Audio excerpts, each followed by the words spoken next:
Pradeep Joshi channel को subscribe करना बिल्कुल फ्री है। सब्सक्राइब करें और इस बेल आइकन को दबाएं हमारे नए वीडियोस सबसे पहले देखने के लिए।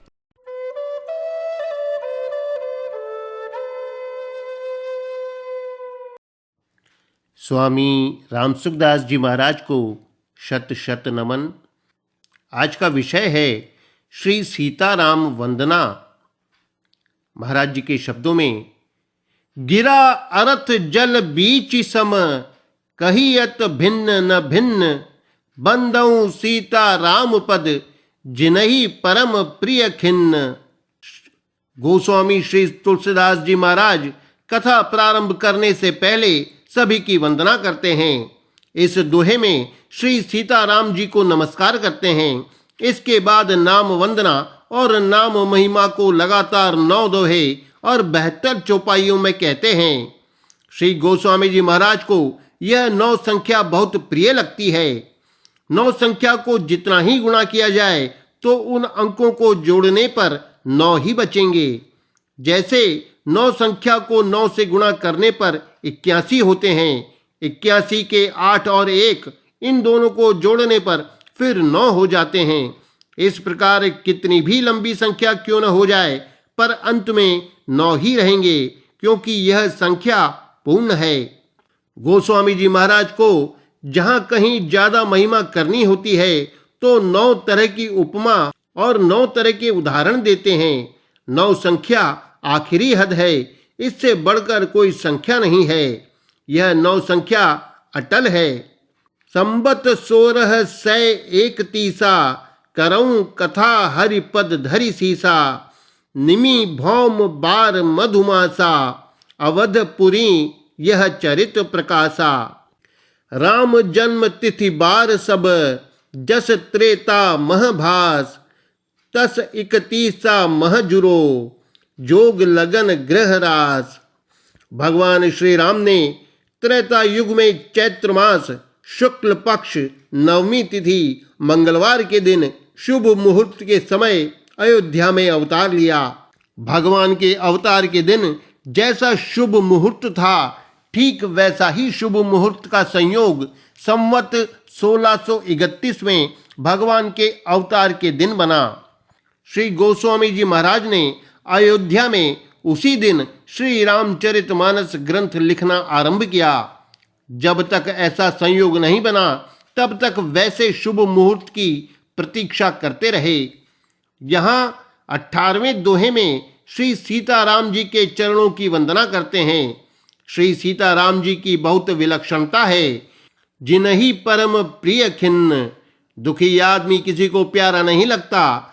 दीन दुखी को सब दुत्कारते हैं, पर श्री सीताराम जी को जो दुखी होता है वह ज्यादा प्यारा लगता है। वह उनका परम प्रिय है, उस पर विशेष कृपा करते हैं। उन श्री सीताराम जी के चरणों में मैं प्रणाम करता हूँ। श्री सीताराम जी अलग अलग नहीं हैं। इस बात को समझाने के लिए 2 दृष्टांत देते हैं। जैसे गिरा अर्थ और जल बीची कहने का तात्पर्य है कि वाणी और उसका अर्थ कहने में 2 हैं, पर वास्तव में 2 नहीं, 1 हैं। वाणी से कुछ भी कहोगे तो उसका कुछ न कुछ अर्थ होगा ही, और किसी को कुछ अर्थ समझाना हो तो वाणी से ही कहा जाएगा। ऐसे परस्पर अभिन्न हैं। इसी तरह जल होगा तो उसकी तरंग भी होगी। तरंग और जल कहने में 2 हैं, पर जल से तरंग या तरंग से जल अलग नहीं है, एक ही है। गिरा और बीची ये दोनों स्त्रीलिंग पद हैं। अर्थ और जल ये दोनों पुल्लिंग पद हैं।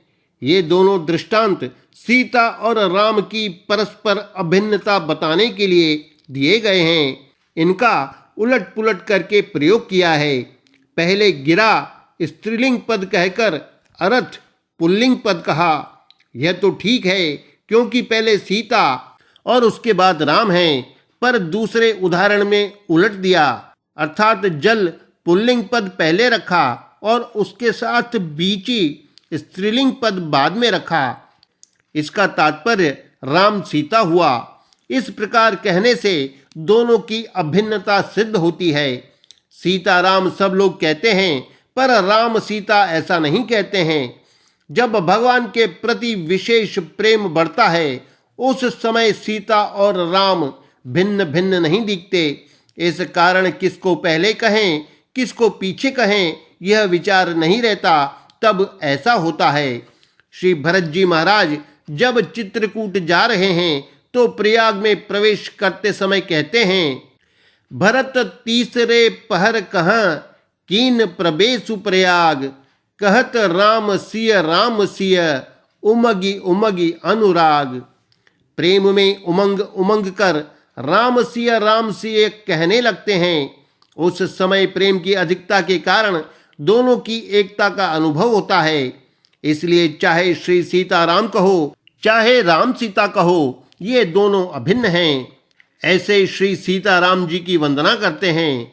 अब इससे आगे नाम महाराज की वंदना करके 9 दोहों में नाम महिमा का वर्णन करते हैं। एक नाम जप होता है और एक मंत्र जप होता है। राम नाम मंत्र भी है और नाम भी है। नाम में संबोधन होता है तथा मंत्र में नमन और स्वाहा होता है। जैसे रामाय नमः यह मंत्र है, इसका विधि सहित अनुष्ठान होता है। और राम राम राम ऐसे नाम लेकर केवल पुकार करते हैं। राम नाम की पुकार विधि रहित होती है। इस प्रकार भगवान को संबोधन करने का तात्पर्य यह है कि हम भगवान को पुकारें, जिससे भगवान की दृष्टि हमारी तरफ खिंच जाए। कैसा ही क्यों न जन नींद सोता, वो राम नाम लेते ही सुबोध होता। जैसे सोए हुए किसी व्यक्ति को पुकारें तो वह अपना नाम सुनते ही नींद से जाग जाता है, ऐसे ही राम राम राम करने से राम जी हमारी तरफ खिंच जाते हैं। जैसे एक बच्चा माँ माँ पुकारता है तो माताओं का चित्त उस बच्चे की तरफ आकृष्ट हो जाता है।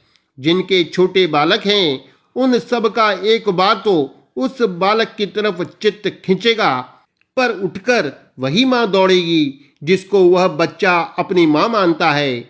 माँ नाम तो उन सब का ही है जिनके बालक हैं, फिर भी सब क्यों नहीं दौड़ती, सब कैसे दौड़ें? वह बालक तो अपनी माँ को ही पुकारता है। दूसरी माताओं के कितने ही सुंदर गहने हों, सुंदर कपड़े हों, कितना ही अच्छा स्वभाव हो, पर उनको वह अपनी माँ नहीं मानता। वह तो अपनी माँ को ही चाहता है, इसलिए उस बालक की माँ ही उसकी तरफ खिंचती है। ऐसे ही राम राम हम आर्त होकर पुकारें और भगवान को ही अपना माने तो भगवान हमारी तरफ खिंच जाएंगे।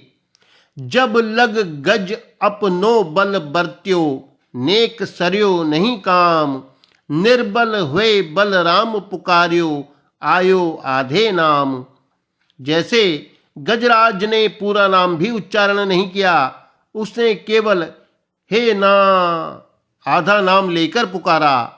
उतने में भगवान ने आकर रक्षा कर दी। शास्त्रीय विधियों की उतनी आवश्यकता नहीं है जितनी इस तरह आर्त होकर पुकारने की है। इसलिए आर्त होकर, दुखी होकर भगवान को अपना मानकर पुकारें और केवल उनका ही भरोसा, उनकी ही आशा, उनका ही विश्वास रखें और सब तरफ से मन हटाकर उनका ही नाम लें और उनको ही पुकारें। हे राम राम राम। आर्त का भाव तेज होता है, इससे भगवान उसकी तरफ खिंच जाते हैं और उसके सामने प्रकट हो जाते हैं। तभी तो भगवान प्रहलाद के लिए खंभे में से प्रकट हो गए। भीतर का जो आर्त भाव होता है वही मुख्य होता है। राम नाम उच्चारण करने की बड़ी भारी महिमा है। उस राम नाम का प्रकरण रामचरितमानस में बड़े विलक्षण ढंग से आया है।